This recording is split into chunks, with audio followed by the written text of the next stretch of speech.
So as you see on the first slide, the marriage of UDL and PBIS, a framework to support the whole child. And we're going to have some special guests here today for you for that. Greg, you want to go ahead and introduce yourself and stuff? Sure. Hi, everybody. I'm Greg Borio. I'm the Associate Director at the Rich Center for Autism, located at Youngstown State University in Youngstown, Ohio. Previously worked for the State Support Team, Region 5 in Canfield, and have had opportunities to collaborate with Ron and various members of OCALI and ODE, and I'm excited to be here this afternoon. And then Denise kind of got called away, and she feels really bad about that, as we also do too, but she has to do jury duty. And so she's doing her patriotic duty today, and I'm just going to I don't think anybody can fill in really for Denise. However, I'm going to be here for Greg and help support him. So with that said, let's go ahead and move on. I'm Ron Rogers with OCALI. At this point, I'm going to turn it over to Greg. Okay, so this idea of UDL, PBIS really just came out of some collaboration over the past few years out of my work with the State Support Team and the State Personnel Development Grant and other groups across the state. And so kind of just want to briefly review those frameworks. I think UDL PBIS is terminology that's used so frequently, but talk about some of those intentional links between the two, really around supporting all learners and including all learners and all members of the community within that, and then redesigning our thoughts and our frameworks on promoting accessibility, again, thinking about each and every student, each and every individual that's a part of the learning community. So in the next 25 minutes or so, I'm hoping to be able to do that with Ron's help. And like he said, certainly ask questions, make comments. We'll try to address those as we go on. My contact information was included as a part of that presentation. So please don't hesitate to tweet at me, send me an email. If you have questions following up today, I'm always willing to continue the conversation and continue to collaborate outside of these types of meetings. So kind of getting started, the beginnings. Who are UDL and who are PBIS? What is UDL and what is PBIS? We use the who in there, talking about this relationship, the beginnings.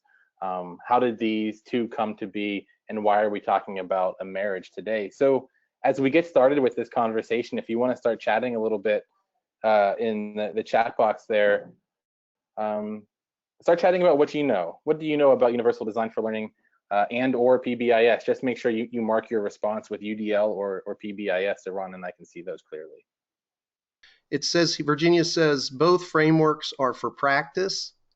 Looks like Matthew says UDL, removing of barriers so that all students can become expert learners. I facilitate many workshops on linking UDL, ASD, and I'm excited to link PBIS. Okay, UDL reduces the barriers to learning. Both are research-based. Okay, when we think about Universal Design for Learning and what it really means, and you can look at the slide there for specifics, but just in case people are driving in their car, which it seems like about 15% of the people do during our webinars. So usually I'll hit the slides a little too with a little extra, but it's a scientifically valid framework for guiding educational practice. And we have to think of it as a framework. It's not a program or it's not anything like that. It's not a silver bullet. It's a framework, and it can be all encompassing. And here on the slide, you'll see that it provides flexibilities in ways information can be presented, and ways students respond or demonstrate their knowledge, and the way students are engaged. And the big one here is, I'll highlight some of these for you, reduces barriers in instruction. So in other words, students aren't broken, the instruction's broken. And it also automatically puts supports in. And the big piece here too is it maintains high achievement expectations for all students. And that is all students, which also includes students with disabilities and students who are limited English proficient. our gifted students, students, it's all students from, because we're really looking at teaching to the edges, and that's what it's about. However, as a past curriculum coordinator, one of the things that I never thought of back then was the fact that when we do our curriculum, we should really be looking at those barriers in our instruction, the barriers that might come out as we create our goals and different things. So, there's a time and place for everything, and the time for UDLs now.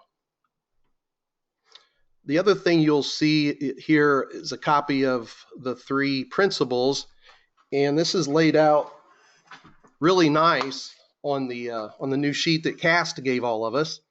And as you look at this and you look at the top, you'll see the engagement, then the representation, then the action and expression as you go across the top right. And you see the 3 brain networks.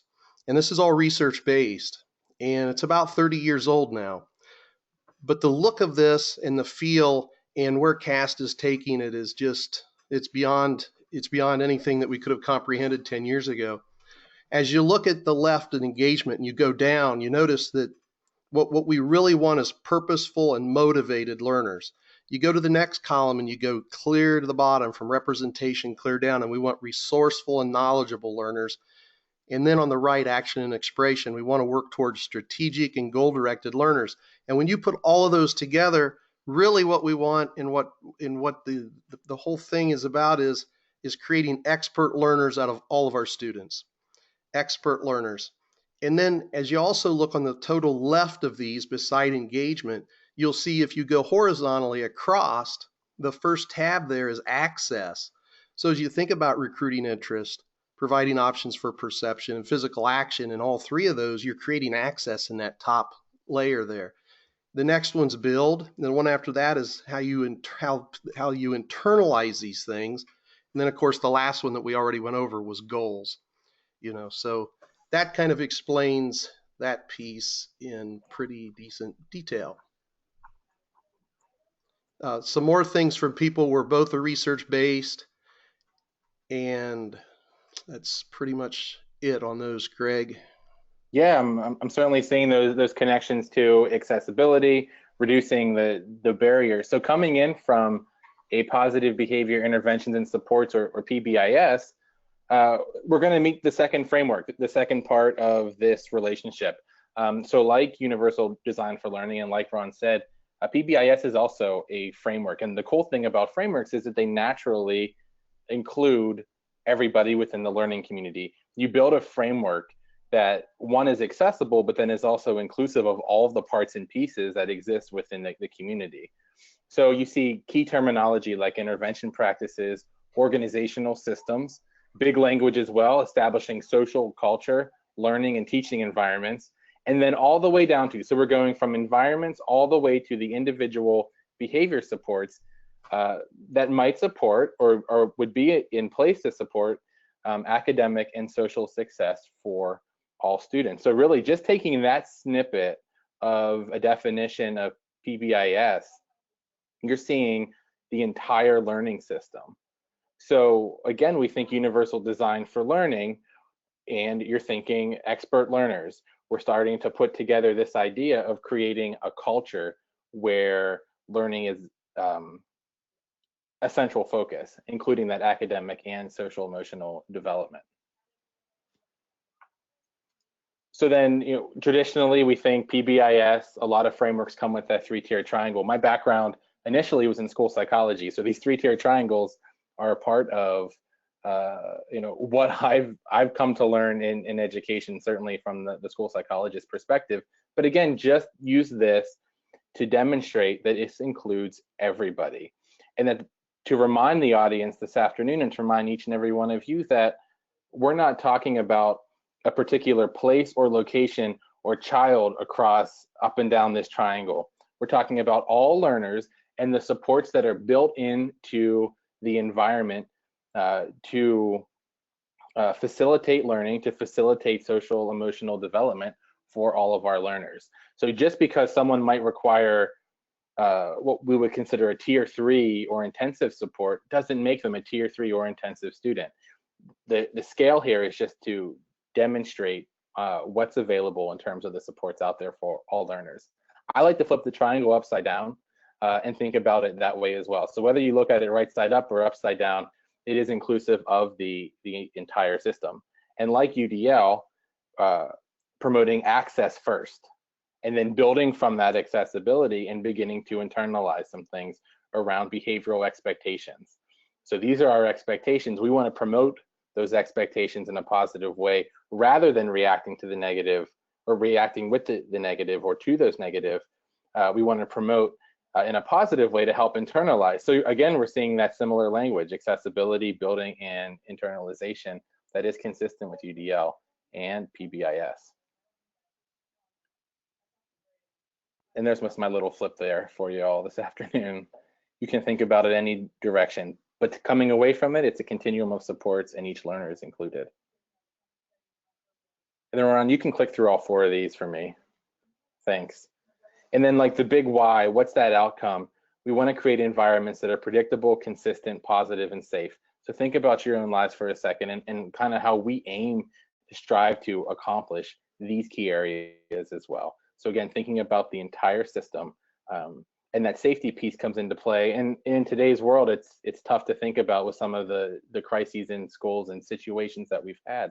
That safety really hones in on, very simply, the best example I can give is, if I'm not sure of something, will I participate as a student in a learning environment where I can take a chance or work through a problem where I'm not embarrassed by it? That's what we're talking about there. Again, kind of going hand in hand with our other partner in this relationship, Universal Design for Learning.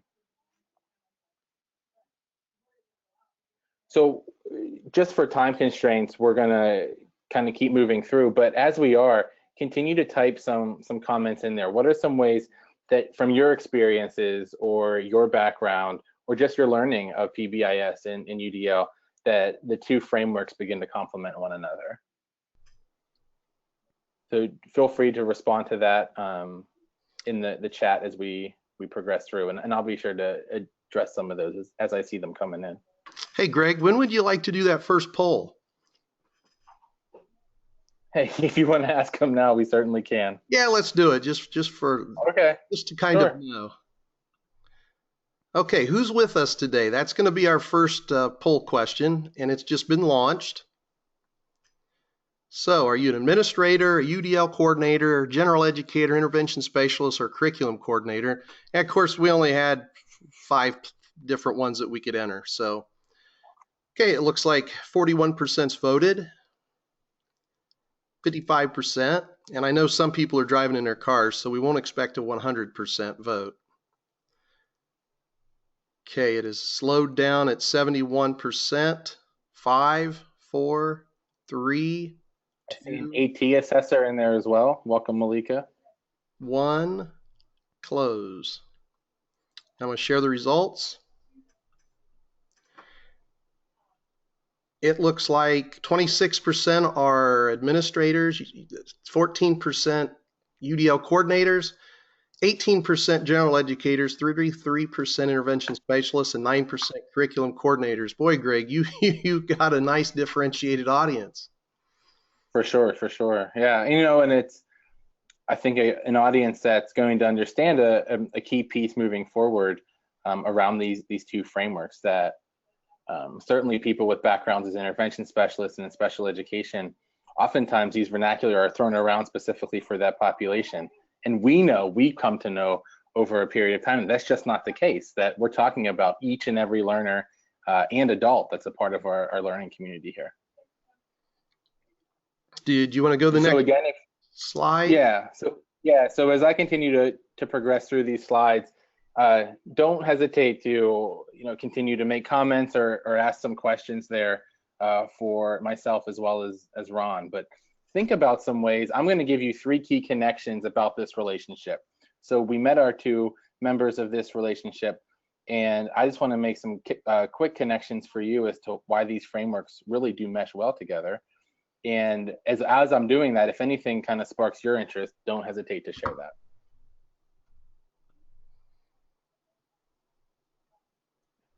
So first is this idea of a framework again, and frameworks in their development need to be proactive and responsive at the same time. And I think sometimes we think responsive, as we talk so much in education about being proactive, and being proactive, being responsive almost began to become a negative terminology for us. And I just kind of want to dispel that for our group this afternoon and suggest the beauty of a framework is in its development is to aim to be both proactive and responsive. So we know that we're not going to catch everyone, each and every learner, each and every adult through the framework, that we need to have systems and supports in place socially and emotionally, as well as academically, to support the needs of our learners. So some examples included here are, I'm a big sports guy, and I always say when I try to be as prepared as possible, I bring that rain poncho or having that sunscreen when I'm gonna sit in the ballpark all afternoon. If I have that rain poncho in my pocket, I get really frustrated when it doesn't rain. It ends up not raining like the weather folks were suggesting to us, and or with the sunscreen. Maybe you're all lathered up and ready to go out there, and you sit there and rains for the day. Just because we strive to be proactive doesn't mean that those measures are actually going to match the necessary outcome. And the responsive piece, certainly supporting UDL, that kind of salad bar, throwing the dinner party analogy that many of our UDL experts across the world like to suggest and explain, including our colleague Katie Novak, is, hey, we're going to plan, what's the best, or what's going to promote the best accessibility with this dinner party. How am I going to create more accessibility for the people who are participating in it? And again, UDL and PBIS both are going to emulate those beliefs, that we're going to try to be as proactive as possible, but then we also have to sort of come in on the other side and support those learners as well. So it's okay to be responsive with our academic instruction. We need to be. We want to eliminate, just that trying one way out and then responding to each and every learner by being more proactive, by promoting greater accessibility. But we certainly need to have those measures in place as well. That's data. Our students' performance is data that we need to take in and certainly change our teaching practices academically and socially and emotionally. So number 2, we talk about progress and motivators and thinking about all students within a population. And one of my personal stories that I like to share frequently with people is this idea of finding what's going to motivate a student and going to really all measures in order to succeed in that. As a school psychologist, I was working with a particular student. He was in first grade at the time. And this was a complex behavior case for me. Lots of behavior observations, different types of plans coming into play, trying to promote these positive behavior outcomes for this young kid. And in working with this student, one day, it was almost a point of frustration for me. I just looked at him and I asked, what do you really want to earn today? If we can get, X number of criteria in your behavior plan, what do you want to earn today? And he had talked about, hey, I want a soft taco from Taco Bell. So there I am as a, young school psychologist, like, that's easy. Called mom, made sure it was okay. Told him that if he met his expectations for that particular day, that he'd be able to earn that soft taco. I'd eat lunch with him on that particular afternoon. And he met that criteria. When I returned to eat lunch with him, with his reward, I was met with some resistance from administrator and from his classroom teacher about how unfair that was and not doing things for all students and all of the other. And I actually never had the opportunity to sit down with him that day and have Taco Bell with him. His reward that he earned, his motivator that day. And it's something that sort of resonated with me, and it stuck close with me for quite a long time, because with that particular student, I never knew where I could have gone or the expectations we might have been able to reach, because I really lost a motivated learner in that instance. So make sure, as we're thinking academic instruction and then putting our behavioral supports in exactly the same way, PBIS needs to be instruction first, just like our universal design for learning methods, and blending those two across, finding those key motivators for our students and being able to support their learning to the highest degree. If we don't do that, we won't know how engaged our students can be. We won't know how participative in the instruction they're going to be as active learners. And certainly with that goal of creating expert learners and internalizing what that means in terms of being a member of the learning community, we won't be able to do that. So I just, throw that out there as another key connection between the two. Look for those motivators, look for those key connections that are going to involve all students and incorporate all students. I think I know the guy on this next slide, Greg. Yeah, you know what? We are a month out of, the first of two Mr. Rogers films that are going to be released nationwide over the next few years. And, Ron knows, because we've developed a friendship over the past few years. I am a proud Pittsburgher. Pittsburgh, Pennsylvania is originally home. And I like to show off and say that Mr. Rogers' neighborhood was my neighborhood, as I grew up just outside the city there. And this idea of meaningful connections, I can't even begin to think that language without thinking of Mr. Rogers. He truly is a personal hero for me and part of my why and my passion in education. But what he was able to do through a television set is what we strive to do in our classrooms and in person each and every day, and that is to make meaningful connections with our learners, to promote engagement in such a purposeful and intentional way that our students feel absolutely connected to the learning environment. I threw some fingerprints out there as well to talk about ourselves and our student selves, and sometimes how those meaningful connections can really go hand in hand. Hey Josh, yeah, heck yeah, go Pittsburgh. See, I got a fan out there, Ron. We don't lose ourselves when we step over the threshold of a classroom, and we shouldn't. Now, there's certainly things that we might not share with all of our students, but we bring our culture, we bring some of our biases unintentionally or intentionally, we bring ourselves to the education process.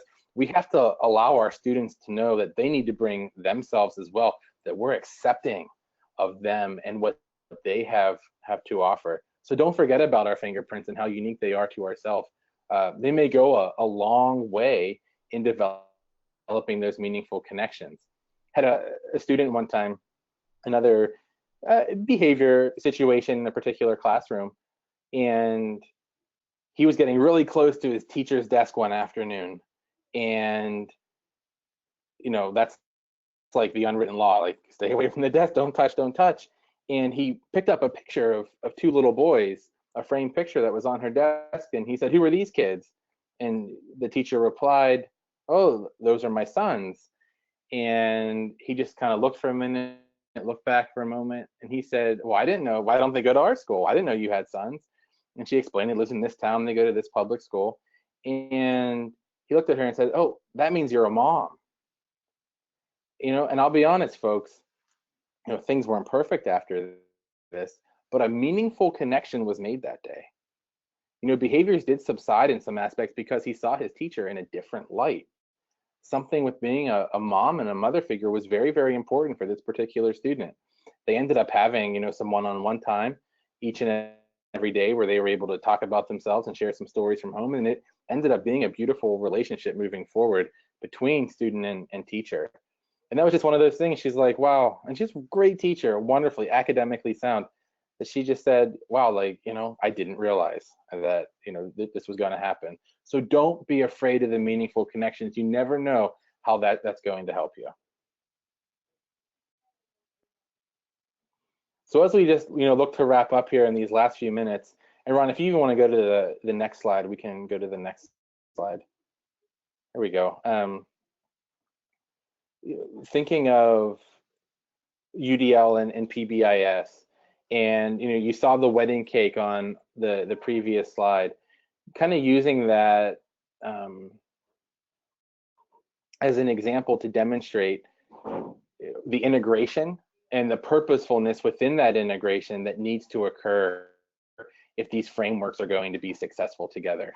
So at whatever level within the organization you're at, and we had quite, from administrator to UDL coordinators to general education teachers, intervention specialists, wherever you're at across that system, from community member to parent, through teachers, to administrators, to students, wherever your active participation in that learning environment takes place. The unique thing about a framework is UDL, PBIS, we can be doing our thing, but we're going to be doing our thing within those frameworks that works for our learning environment and for our students and for our adults at that time. And we're going to be willing to say, just when we get comfortable and good at things, we know that we might have to alter a part of that framework to support learners further. That we are going to strive to always take our implementation to the next level. And ultimately, that's how universal design for learning and positive behavior interventions and supports complement each other exceptionally well. Don't think about interventions, think about instruction. Teaching needs to be at the heart for both of them. And that's kind of why we're at. Do we think these two things could be married? I absolutely hope so. I hope you do too. It doesn't really matter what we call it, but establishing this integrated system and one that's accessible to promote learning for all within our environment. And as long as at the heart of it, we're designing and we're planning and we're implementing, teaching and collaborating, that we're focused on accessibility, that we're focused on building, and then ultimately internalizing, whether we're talking about academics or behavior. And heck, research tells us that we have to be focused on both of them together equally, or we're not going to meet those expectations that we can. It doesn't really matter what we call it. It's just kind of a beautiful framework that can be blended into one, focused on instruction to meet the needs of all of our learners and promote expert learning. Wow, Greg, we are so appreciative of your time and that you were able to spend that with us, and how you took these two things and were able to meld them together. And we did miss Denise. We wish she could have been here. But Sure. We know she was doing her civic duty again she had to be on a jury. So please remember to join one of the best chats on Twitter. It's hashtag UDL chat. 9 p.m. Eastern time every first and third Wednesday. And with that said, I'm going to let Greg say the last statement here before we get off. First, I want to thank everybody personally too for your time, because we know how important time is to everyone. So with that said, thank you. And Greg, you can finish it up and we'll end. Great.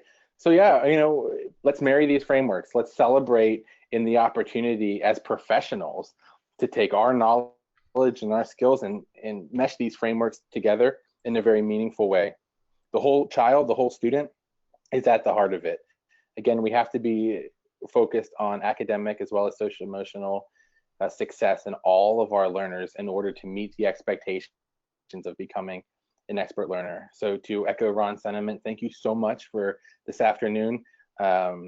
I know I'm a talker, but I wanted to squeeze some of those thoughts in for each and every one of you. And please don't hesitate to reach out to me on social media, via email. You can find me there. Like I said, my email is in the notes that Ron shared with you as one of the handouts for today. So thank you so much for participating, and good luck everybody wrapping up your school years this spring. Thank you.